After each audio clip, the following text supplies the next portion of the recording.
அடுத்து இன்றைய லங்காதி பத்திரிகையில் செம்மணி மனித புதைகுழி தொடர்பான ஒரு சம்பவம் முக்கியமாக இடம்பெடுத்திருப்பதை நாங்கள் காணலாம். இன்றைய முதற் பக்கத்தில் லங்காதி பத்திரிகை அந்த செய்திக்கு தலைப்பெற்றிருக்கிறது.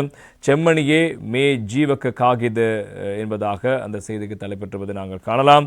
சிறுரு எக்கசிய ஹத்தலிஸ் ஹத்தக ஆஸ்தி ஹமுவிலா செம்மணி சுசான பூமி பிரதேசிய கெனிம் ஆகோஸ்ட் விசிதவிந்தா யலி அருமை என்பதாக இந்த தினம் லங்காதி பத்திரிகை தலைப்பெற்ற காலம். எனவே செம்மணியில் கடந்த 6ஆம் தேதி தற்காலிகமாக நிறுத்தப்பட்ட இந்த அகழ்வு பணிகள் எதிர்வரும் ஆகஸ்ட் மாதம் 22ஆம் தேதி முதல் மீண்டும் ஆரம்பிக்கப்படும் என்பதாக அதிகாரிகள் தெரிவித்த கருத்தை மேற்கோள் காட்டி இன்றைய லங்காதி பத்திரிகை தலைப்பெற்ற காலம். இதுவரை மீட்கப்பட்டிருந்த மீட்பணிகளின் ஊடாக கிட்டத்தட்ட 147 மனித உடல் பாகங்கள் மீட்கப்பட்டிருப்பதாக மனித உடல்கள் மீட்கப்பட்டிருப்பதாக லங்காதி பத்திரிகை சுட்டிக்காட்டிருப்பதை காணலாம். எனவே அவர்கள் தலைப்பிடுவது செம்மணியில் இருக்கின்ற இந்த உடல்கள் யாருடையது என்பதாக தலைப்பிட்டுதான் அந்த செய்தியை தந்திருப்பதை நாங்கள் காணலாம். எனவே இப்போது முதல் கட்டமாக 2ஆம் கட்டமாக அகழ்வு பணி இடம்பெற்ற நிலையில் 6ஆம் தேதி நிறுத்தப்பட்டது. எனவே 22ஆம் தேதி மீள் ஆரம்பமாகிறது. இதுவரைக்கும் 147 மனித உடல் எச்சங்கள் மீட்கப்பட்டிருப்பதாக இன்றைய தினம் லங்காதி பத்திரிகையிலும் அது தொடர்பான செய்தி செம்மணி தொடர்பான செய்தி முக்கியமாக இடம்பெடுத்திருப்பதை நாங்கள் காணக்கூடியதாக இருக்கிறது.